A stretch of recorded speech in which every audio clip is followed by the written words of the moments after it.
Hi folks, it's Moz here, and I've managed to blag a physical copy of the Revell Catalogue for 2025, and we're going to film it and go through it page by page. Huge shout out to Luke here from Revell, who have sent me this catalogue. As you know, they only are really available online now, but bless him, he sent me this because he knows that I collect scale modelling catalogues, and I do film them and put them on YouTube page by page. So basically, as I go through, there'll be a bit of background music. If you don't like the music, turn it off. But I basically skip the page every 5 seconds, and if you want to see something on that screen, just pause it and blow it up and you'll be able to see it absolutely fine. And also, if there's anything that takes your fancy, leave it in the comments below. Which kit has really got you from Revell this year? I'd love to hear from you. Anyways, let's get to it. This is Revell Catalogue 2025, page by page.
just quickly jumping in here, if you are liking the content on this channel, will you do us a favour and please subscribe? It really does help. All you have to do is click subscribe, and if you ring that bell, click all, you will be notified when I release a new video.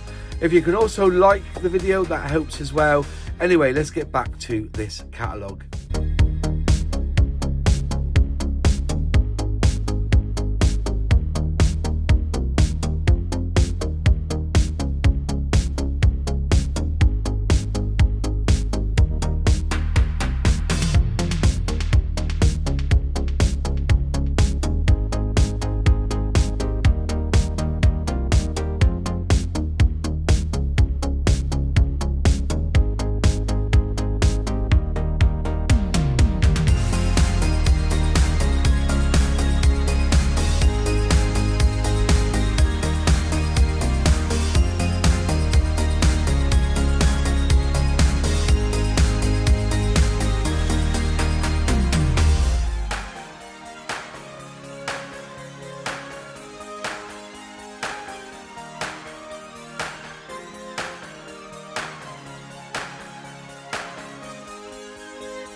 So there you are. That was the catalogue page by page. I love a physical catalogue. There's something about it. You know, you can pick it up and have a look through, and there's information on there. I know people are going online these days, and to be fair, I read a lot of magazines online, but there's just something great about having or being able to grasp what Revell or what Airfix or whoever produces this catalogue are doing for the next 12 months. Now, as you know, Revell don't just do scale models. They do 3D puzzles. They do the book nooks now. They do radial control. There's a few kits here that are coming out. For instance, you've got the tractor coming out. You've got this Stranger Things car or truck coming out in the next couple of months. You've got their new SLS Artemis space rocket that's due out in the next, I think it's the end of the year. There's the Meteor, you know, the 1/32 Meteor, which everybody's just fantastic. They've got a Messerschmitt BF109 coming out as well, and a Hurricane apparently as well. There's quite a few bits coming in, and I think there's a Lamborghini as well. But there's everything in this catalogue, and as you say, we've gone through it, and the best thing is you can actually see the information there, the fact that it's a scale. It tells you the scale, tells you the part count, tells you the length of it and the level. Now, to be honest with you, I'm a bit unsure about it. I'm going to have to get Luke on and actually explain the levels, because they seem to have tried to simplify it in this catalogue. You know, at one point they were saying that the American way of building models, and you can go back and look at this in the video. You can just go and see it. It's on page 86. And they're saying that skill level 1 is more like a snap, build and play, which is like your Lego. Then you have your snap tight, which which is your it clips together, so there's no need for glue. And then you have your skill level 3, and it's saying here it comes with introductory glue and tools, and it takes about 3.5 hours. Level 4 up to 120 pieces, takes about 5 hours to build. And then your level 5 is 120 pieces plus. Glue, paints and tools are required, and it'll take you about 7 hours. But look at that. That could be a bit of a guide, but I can assure you that there's kits in here with about 50 parts, and they've got them down as a level 4. But it'd be good if Revell in the future could look at their leveling system and make it a bit more clearer and more transparent for us all. And I think that's it from me. If you enjoyed the video, click like. If you haven't subscribed yet, please subscribe. Ring that bell. Click all and you'll be notified when I release a new video. Big shout out to my channel members who help me financially with this channel. If you'd like to become a channel member, just click join below and select which membership tier you so wish. We do have a Thursday night live stream which you can participate in and talk about scale modelling. We all work on our benches and have a little chat about scale modelling and all the news, etc. that we've picked up during the week. But so you want to be part of that, become a channel member. In one of the 4 corners is a video or a playlist of my other catalogue videos. And have a good week, and I'll see you in the next video. Cheers.